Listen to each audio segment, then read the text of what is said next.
अस्सलाम वालेकुम। आज फिर आप लोगों के सामने आई हूँ ताकि आप लोगों से कुछ बातें शेयर कर सकूँ, क्योंकि सियासी हलचल है और इस माहौल में अगर हम इस बात को इग्नोर करें कि खैबर पख्तूनख्वा में जो सियासी हलचल है वो किस तरफ जा रही है, किस तरफ नहीं जा रही, और क्योंकि ये कहना भी गलत नहीं होगा कि खैबर पख्तूनख्वा जो है उसका एक अहम रोल रहा है हमेशा से हुकूमत साजी में। और चूँकि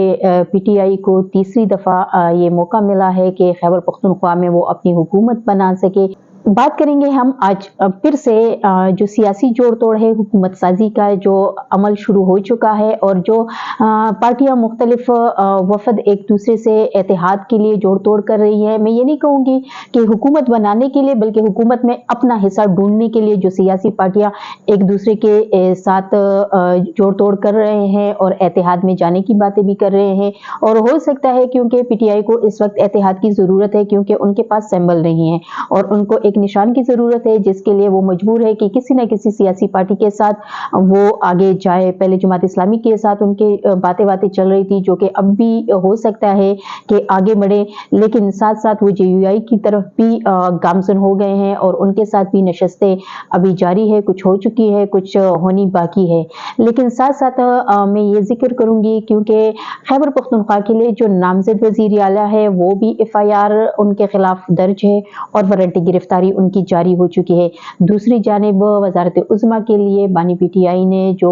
उम्मीदवार नामजद किया है उमर अयूब साहब, तो उनके खिलाफ भी पूरे पाकिस्तान में इस वक्त 23 मुकदमात है जो कि उनके खिलाफ दर्ज है। और पेशावर हाई कोर्ट में आज वो इस सिलसिले में पेश भी हुए और उन्होंने अपने मुकदमात की जो तफसील है 23 मुकदमात वो अदालत के सामने पेश की, दरख्वास्त दी, इस्तदा की कि उनके मुकदमात को सुना जाए और उनको जो हिफाजती जो जमानत है वो उनको दी जाए। पेशावर हाई कोर्ट में आज उसकी हेयरिंग हुई है। चीफ जस्टिस मोहम्मद इब्राहिम खान ने जो तमाम केसेस है उनकी हेयरिंग की है और उन्होंने सुना है, और फिर जाकर जो उमर अयूब साहब है जो वजारत उज़्मा के उम्मीदवार भी है और पीटीआई के वर्कर भी है, माजी में बेशक वो कई जुमातों में रहे हैं लेकिन उनकी नामजदगी वजीर आजम के लिए हो गई है, जिसकी समाअत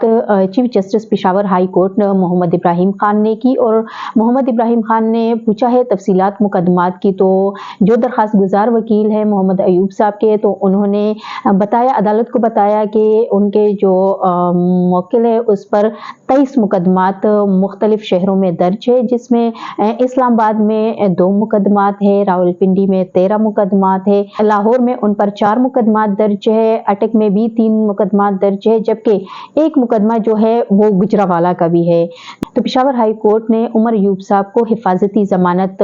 दे दी है और तमाम मुकदमात में उनकी जो जमानत है वो मंजूर कर ली है कि वो मुतल्लिका अदालतों में पेश हो और उनको ये जमानत 1 लाख जो जमानती में चल के हैं उनके अविस मिली है। अदालत में 1 लाख के जो जमानती में चल के हैं वो उमर अयूब साहब जमा करेंगे, उसके बाद वो मूव ऑन करेंगे, जो कि वजारत उज़्मा के उम्मीदवार भी है। अदालत को ये भी कहा गया है कि उन पे के 24 मुकदमात है तो टाइम ज्यादा दिया जाए, जिस पर अदालत ने एएजी जो दानियाल चमकनी है उनसे इस्तिफसार किया कि क्या कहते हैं कि उमर अयूब साहब को कितना टाइम दिया जाए। तो फिर अदालत चीफ जस्टिस ने खुद ही कहा कि 23 मुकदमात है, 24 मुकदमात है, तो अगर एक एक दिन भी उमर अयूब अदालत के सामने पेश हो तो इसमें से इतने दिन तो निकल ही जाएंगे। तो चीफ जस्टिस ने ये बताया कि हम कानून के दायरे में रहकर कानून के मुताबिक उनको टाइम देंगे, और अदालत ने उमर अयूब को 1 महीने का टाइम दिया है। 1 महीने तक वो जो तमाम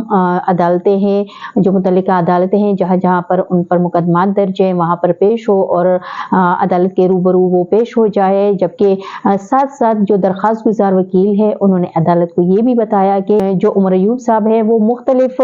ज़िम्नी मुकदमात में भी वो चार्ज किए जा चुके हैं, कि ऐसा ना हो कि पेशावर हाई कोर्ट ने जो हिफाजती जमानत दी है उसके बावजूद उनको गिरफ्तार किया जाए। जिस पर पेशावर हाई कोर्ट के जो चीफ जस्टिस है मोहम्मद इब्राहिम खान ने कहा कि पेशावर हाई कोर्ट ने जमानत दी है, इस पर अब कोई गिरफ्तारी नहीं होगी और जो ज़िम्नी इसके साथ लगाए गए हैं उसमें भी गिरफ्तारी नहीं होगी। ताहम 1 महीने में उमर अयूब जो है वो मुतल्लिका अदालतों में पेश हो जाए। ये तो रही उमर अयूब साहब की जो आज की अदालती कार्रवाई है, उनके खिलाफ जो मुकदमात दर्ज है उनकी। बानी पीटीआई ने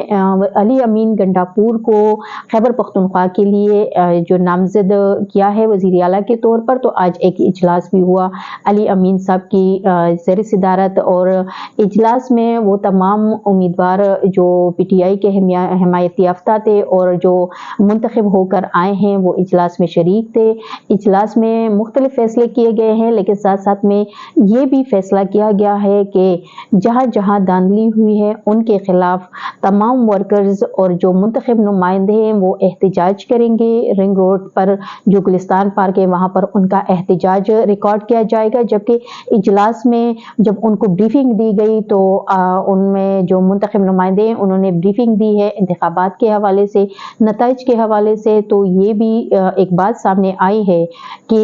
इंतखाबात में जो धांधली की गई है वो ज़्यादातर आरोज ने की है, और डीसी जो पेशावर है आफाक वज़ीर साहब, तो उनके कहने पर की गई है और उनको मोरद इल्ज़ाम ठहराया है कि इंतखाबात में जितनी भी पीटीआई के नुमाइंदों के साथ या जो उम्मीदवारों के साथ धांधली हुई है तो उनमें ये लोग इन्वॉल्व है और इनके खिलाफ कार्रवाई होनी चाहिए। मैं यहाँ पे ये भी बताती चलूँ कि जो पीटीआई है उनकी जानिब से खैबर पख्तूनख्वा के लिए नामजद जो वज़ीर आला है उनके खिलाफ तो वारंटी गिरफ्तारी जारी हो चुके हैं, जबकि जो नामजद वज़ारत उज़्मा के उम्मीदवार है उमर अयूब साहब, वो पेशावर हाई कोर्ट से आज अपनी जो हिफाजती ज़मानत है वो लेने में कामयाब हो चुके हैं। अल्लाह हम सबका हामी व नासिर हो। पाकिस्तान जिंदाबाद।